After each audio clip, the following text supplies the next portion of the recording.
Midway through your London trip, making good progress checking off the attractions, you're tired and need a break of pace if you're to make it through your itinerary. Why not plan for this on your next London visit? Break up the relentless sightseeing and crowds by planning a day off already built into your itinerary. Today, in our Daybreak Short series, I've got the perfect day off the attraction treadmill. Take the tube to Mile End and do what London rewards you for best. Wander without deadline. As Bow reveals itself, you'll stumble across stories that never make most visitors' itineraries. Crowds, souvenir shops, and queues swap with tree-lined residential streets a world away from Westminster, despite being only a few stops on the tube from the centre. This is London on a human scale. No timed entry tickets, security lines, or tour groups. Instead, you have something that London excels at: village neighbourhoods hidden in plain sight. Victorian terraces, a beautiful square, local cafes, and historic pubs. A blue plaque on an ordinary street corner, and traces of people who helped shape modern London. History isn't the reason to come, it's the bonus of arrival. Exit Mile End Tube Station into the heart of Bow, walking west on the Mile End Road. The name Bow is a worn-down version of Stratford at Bow. At the Bow in question, it was a bridge, and we'll get to it in a little bit. Born within the sound of Bow bells, the true test of a Cockney, it's got nothing to do with this Bow. Those bells hang in St Mary le Bow in Cheapside, in the city of London, 4 miles west of where we're standing today. Look for the Green Bridge, a tree-topped, grass-covered footpath and cycleway that carries Mile End Park over the 4 lanes of the Mile End Road. Locals call it the Banana Bridge, for obvious reasons. Designed by Bow architect Piers Gough, the bridge emerged from a 1995 community planning weekend. Struggling for ideas, Gough lay in the park and imagined a green bridge reconnecting its divided halves. Engineered by Mott MacDonald, it carries 30 trees in landscaped strips that screen traffic and create the impression of continuous parkland. A public regeneration project built to reconnect a park long fragmented by railways and roads. Funded with £4 million from the National Lottery, the bridge opened in 2000, predating New York's High Line by nearly a decade. It later received several major engineering and construction awards. Beyond the bridge lies Mile End Park, a linear green space running alongside the Regent's Canal. Created from bomb-damaged land left over after World War II, it was gradually stitched together into a park of ecology areas, play spaces, and cultural venues, before taking its current form during regeneration in the 1990s. Keep heading north through Mile End Park to the railway bridge over Grove Road on the park's eastern edge. At about 4:25 in the morning on 13th of June 1944, a week after D-Day, the very first V-1 flying bomb to hit London came down right here. The doodlebug killed 6 people, injured dozens, made around 200 people homeless, and tore out the railway line east. Walk through Mile End Park to Wennington Green. At the park's northern end stood Rachel Whitered's house, a concrete cast of the interior of a condemned Victorian terrace at 193 Grove Road. Unveiled in 1993, it won the Turner Prize and sparked fierce debate before being demolished just months later. Its outline can reportedly still be traced in the grass. The area's history reaches back much further. In 1381, the nearby Mile End Green was the site of Richard II's meeting with rebels during the Peasants' Revolt, when the teenage king confronted an armed uprising. Cross Roman Road into Victoria Park, the East End's first public park, opened in 1845 after the locals campaigned Queen Victoria for green space. Known as the People's Park, it became a venue for political meetings, with Annie Besant among those who addressed crowds here. The park is Grade 2 star listed and contains several listed historic landmarks and memorials, including 2 Grade 2 listed stone alcoves rescued from the old London Bridge, and the Grade 2 star listed Baroness Burdett Court's drinking fountain.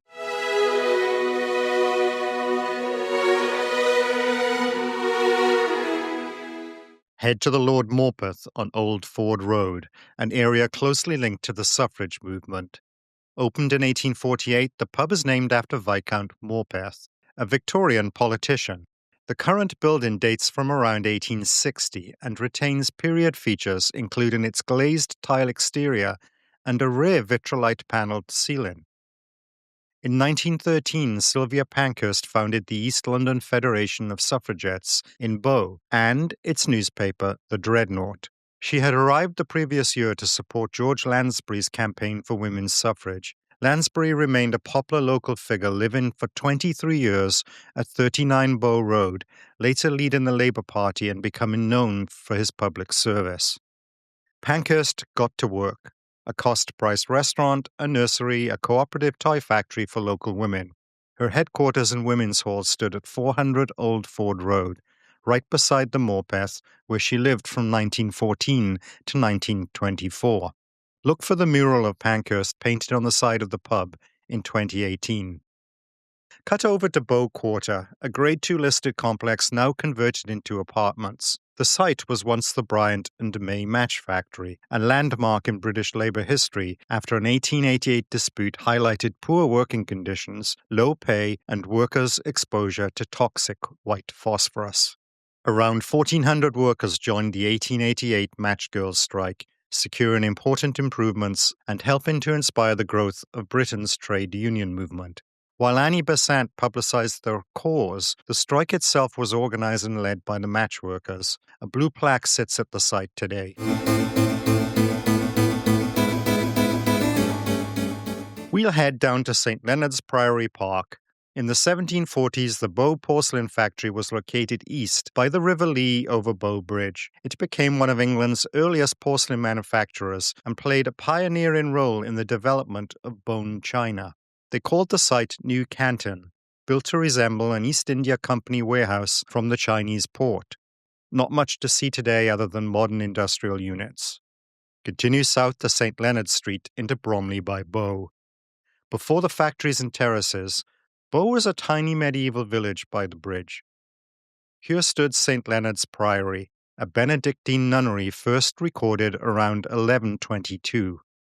When Geoffrey Chaucer wrote the Canterbury Tales, his prioress spoke French after the School of Stratford at Bow.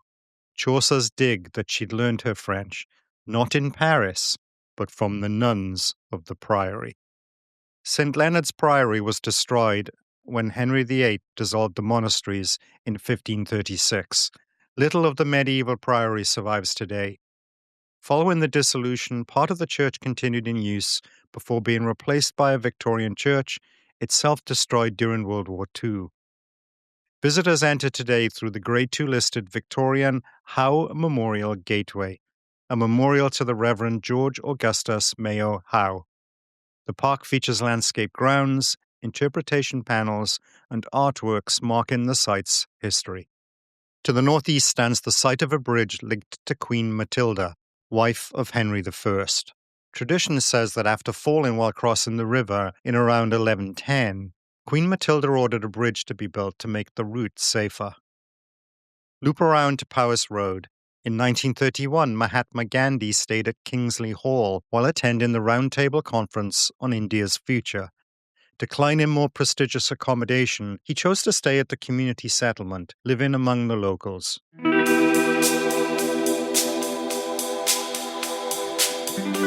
Return west to the Tredegar estate and the pubs.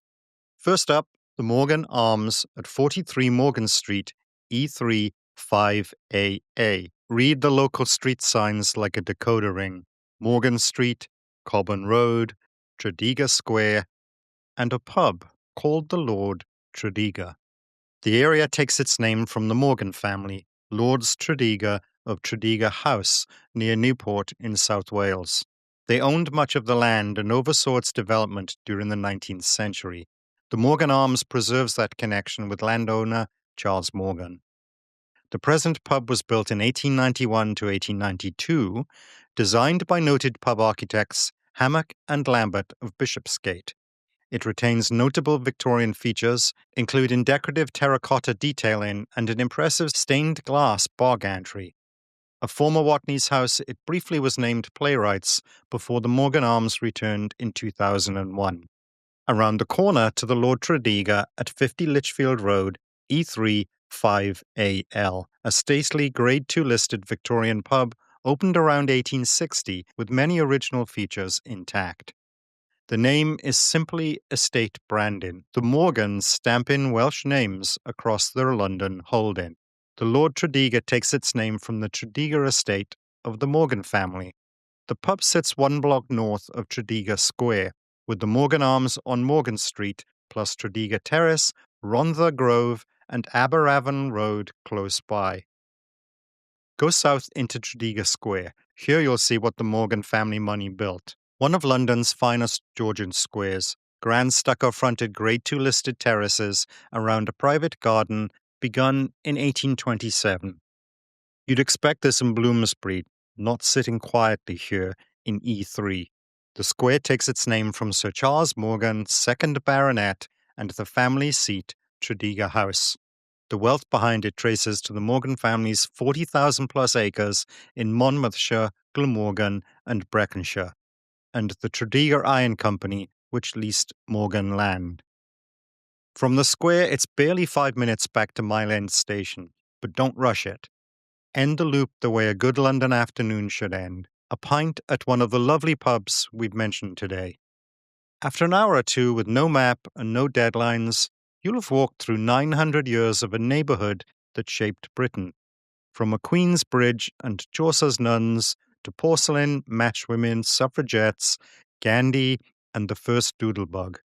All of this, and we barely scratched the surface of the area's lovely public parks. Build a day like this into your trip, and London will reward you for it.